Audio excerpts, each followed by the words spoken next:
necesariamente exista conciencia de estos efectos. Extrapolando esta conclusión, podemos decir que todo lo que un cerebro detecta es detectado por el resto y de alguna forma influye en el resto de los cerebros, modificándolos. Esta modificación, de acuerdo con nuestros resultados, es muy sutil y solamente detectable utilizando procedimientos de alta promediación, es decir, una metodología que logre incrementar sustancialmente la relación señal/ruido. Con base en el experimento antes descrito, decidimos probar la posibilidad de que un cerebro pudiese detectar eventos naturales sin la necesidad de que otro cerebro fuese activado. En otras palabras, nos preguntamos si la actividad no aleatoria que habíamos registrado en el experimento intercerebral, sin previa interacción, era debida a la activación cerebral, o si podía ocurrir sin necesidad de la intervención de dos cerebros. Para ello, ideamos el siguiente experimento. Un sujeto era invitado a sentarse en el interior de una cámara blindada electromagnéticamente y aislada de sonidos, mientras que en otra cámara, aislada de la primera y también blindada electromagnéticamente, eran presentados una serie de destellos sin que sujeto alguno los observara. Para lograr lo anterior, el procedimiento de estimulación y el de promediación fueron totalmente automatizados, para que una computadora controlara el experimento sin necesidad de la intervención humana. En esta ocasión, eran presentados 256 destellos y las muestras correspondientes de la actividad cerebral del sujeto aislado promediadas. Después, eran presentados otros 256 destellos y también promediada la actividad cerebral sincronizada con su aparición. Ambos promedios fueron comparados entre sí con el objeto de encontrar alguna similitud que señalara la existencia de alguna respuesta no aleatoria. La respuesta ante esta búsqueda resultó positiva, es decir, el cerebro del sujeto no estimulado respondía ante el estímulo, detectándolo a pesar de que ningún sujeto observó la maniobra de estimulación o intervino en la presentación sensorial. Este sorprendente resultado indica que el cerebro humano es capaz de detectar los eventos que suceden en el universo, independientemente de que estos lo estimulen sensorialmente y sin necesidad de que otro cerebro se haya activado o haya percibido el estímulo en cuestión. La pregunta que nos planteamos enseguida fue acerca de la sutileza de esta detección. En otras palabras, el experimento anterior utilizó la aplicación de un destello de considerable intensidad máxima en la escala del fotoestimulador GRASS. Ahora nos preguntamos si el cerebro humano es capaz de detectar estímulos mucho más leves. Para contestar esta pregunta, desconectamos el estimulador fotoeléctrico y solamente aplicamos un pulso de sincroma para obtener la muestra EEG y activar el programa de promediación de la computadora. El procedimiento de sincronización fue totalmente automatizado, de tal forma que ningún operador humano intervino en su aplicación. En estas condiciones, se repitió el procedimiento del experimento anterior, invitando a un sujeto a sentarse en la cámara blindada y aislada, mientras se tomaban muestras de su EEG sincronizadas con el pulso eléctrico de sincronía. Quiero hacer énfasis en el hecho de que en este experimento no se activa una serie de destellos de alta intensidad y de que el único estímulo capaz de ser percibido por alguien era la breve y casi imperceptible lucecilla del estimulador GRASS 588, que indicaba que un pulso de sincronía había sido activado. Fuera de esa lucecilla indicadora y del pulso eléctrico de sincronía, de 1 milisegundo de duración y 1 volt de intensidad, ningún otro estímulo era activado. Por supuesto que el pulso de sincronía activaba una computadora con todos sus circuitos, echando a andar un programa complejo, y la pregunta que nos hicimos fue si esa activación podía ser registrada directamente por un cerebro humano. Promediamos dos series de 256 muestras de EEG sincronizadas con el pulso de sincronía antes mencionado y hallamos, al comparar ambos promedios, que existían señales repetitivas en ellos. En otras palabras, nuestros resultados indicaban que el cerebro humano responde ante estímulos sutiles, detectándolos directamente. Este resultado podría extrapolarse diciendo que el cerebro humano es capaz de detectar cualquier evento, no importando su sutileza. Actualmente estamos planeando repetir estos experimentos, pero incrementando la distancia entre el estímulo y el cerebro que lo detecta.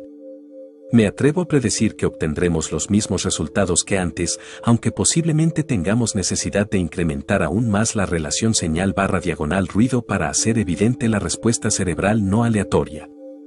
Estos experimentos demuestran que las bases de la inexistencia del azar son las conexiones existentes entre diferentes cerebros, y entre ello y los objetos y acontecimientos. Nuestros resultados señalan que vivimos inmersos en una red de relaciones y que los caminos que estas relaciones siguen forman las bases de la inexistencia del azar. Por último, quisiera aventurar otra hipótesis y presentar algunos resultados experimentales que la amparan y apoyan. De acuerdo con la teoría sintérgica, todo evento o cambio físico resulta y es una distorsión de la matriz o látiz del espacio-tiempo. De esta forma, un potencial provocado o un potencial transferido afectan la organización del espacio-tiempo y, por lo tanto, podrían detectarse en cualquier sistema animado o sin vida. Por ejemplo, la activación de un cerebro podría afectar la organización cristalina del agua y, si pudiese ser detectada esta alteración, se podría demostrar que está relacionada con la activación cerebral. Precisamente para comprobar esta posibilidad, decidimos registrar las características de impedancia de un líquido, agua impregnada de una sustancia electrolítica, en la cercanía de un cerebro, respondiendo ante un evento. Decidimos utilizar y aprovechar la metodología anteriormente descrita y, para ello, un sujeto aislado de estímulos fue registrado cuando un destello se aplicaba fuera de su percepción consciente y al lado de este sujeto se registraron los cambios de impedancia del agua. Tomamos muestras de la actividad de eje del sujeto, sincronizadas con el estímulo y, al mismo tiempo, muestras de la misma duración de los cambios de impedancia del agua, también sincronizadas con la aparición del estímulo.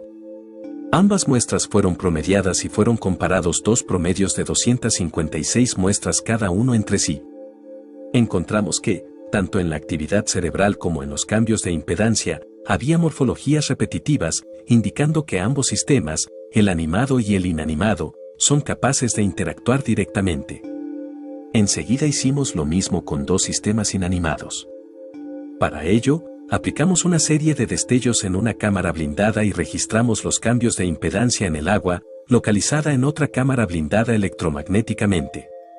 Comparamos dos muestras de 256 registros y hasta la fecha no hemos sido capaces de encontrar nada repetitivo, indicando que un sistema inanimado no es capaz de interactuar directamente con otro en ausencia de un cerebro que sirva de interfaz entre ambos. Planeamos incrementar la relación señal/ruido en este experimento para indagar hasta el límite de nuestras posibilidades técnicas por alguna relación. De acuerdo con la paradoja Earp, tal relación debería existir, pero quizás en dos sistemas inanimados si se requiera la interacción previa. En resumen, nuestros resultados indican que los cerebros humanos están naturalmente interconectados y que la alteración en uno de ellos afecta a los otros, sin necesidad de interacciones previas. De la misma forma, hallamos que un cerebro es capaz de afectar objetos inanimados en forma directa, pero que dos sistemas inanimados no se afectan mutuamente si no han interactuado previamente. Conclusiones. Hemos demostrado, a nivel experimental, que existe una interacción directa entre cerebros humanos sin que se requiera que estos hayan establecido previamente un contacto o interacción. Estrictamente hablando, y si la teoría del Big Bang es cierta, todo lo que existe en el universo, incluyendo nuestros cerebros, surgió de una misma superpartícula que explotó en el origen del tiempo y, por lo tanto, la paradoja Earp se sostiene en nuestros experimentos. Los resultados que hemos obtenido indican que todos los cerebros humanos del planeta Tierra están interconectados y forman una red de interacciones, la cual podría ser la estructura anatómica del cerebro de Gaia y el fundamento fisiológico y energético de la conciencia planetaria. Por otro lado, las evidencias descritas en este capítulo indican que todo lo que sucede en el universo es registrado por el cerebro humano, pero no alcanza a detectarse en la conciencia individual por el ruido del sistema y por una falta de entrenamiento que incremente la relación señal/ruido. La conciencia acerca de un evento surge cuando se incrementa la relación señal/ruido, haciendo destacar el evento sobre el ruido de fondo del sistema. El budismo parece tener razón cuando afirma que existe un estado de omnisciencia, porque tal estado solamente requiere la capacidad de volver consciente y de decodificar adecuadamente lo que el cerebro registra y detecta ya en forma natural. Profundas reflexiones acerca de la naturaleza de la conciencia se pueden derivar a partir de nuestros resultados experimentales. Primero, se antoja pensar que la conciencia existe en todo y que el ser humano, o bien la focaliza en sus sensaciones de identidad limitada, o accede a percibirse como la unidad a la que su cerebro tiene acceso. Esta unidad posee varios niveles, desde la propia mente corporal humana, la colectiva, la nacional, la planetaria o la universal.